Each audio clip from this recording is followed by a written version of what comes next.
ഒരാള് മദീനയിലേക്ക് എത്തുമ്പോൾ മദീന റൗള ഷരീഫിന്റെ ചുറ്റുവട്ടത്തുള്ള 70,000 മലക്കുകൾ റൗളന്റെ അകത്തുള്ള ഹബീബായ സ്വല്ലല്ലാഹു അലൈഹി വസല്ലം തങ്ങളോട് പറയത്രേ, നബിയെ ആരാ വരുന്നത് നോക്കിയേ.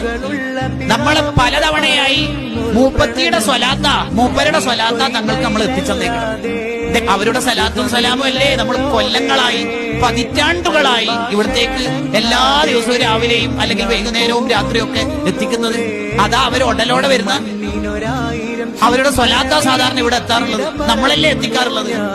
ആ മനുഷ്യനാ വരുന്ന നബിയെ എന്ന് പറയലോടുകൂടി നബി സല്ലല്ലാഹു അലൈഹി വസല്ലം തങ്ങൾ മലക്കളോട് പറയുന്നു, ഓ നമ്മുടെ പ്രിയപ്പെട്ട ആളാണല്ലോ വരുന്നത്, നിങ്ങൾ അവർക്ക് വേണ്ട വിധത്തിൽ സ്വീകരണം കൊടുക്കണം. അവരെന്ത് ദുആ ചെയ്താലും ആമീൻ പറയണം. അള്ളാഹുവിനോട് പറഞ്ഞ ആ ആവശ്യങ്ങളൊക്കെ പൂർത്തിയാക്കി കൊടുക്കണം. അവരെ നിങ്ങൾ മുസാഫഹത്ത് ചെയ്യണം. അവർക്ക് വേണ്ടതെല്ലാം ചെയ്തു കൊടുക്കണം. ആരുമില്ലാത്ത യൗമലായ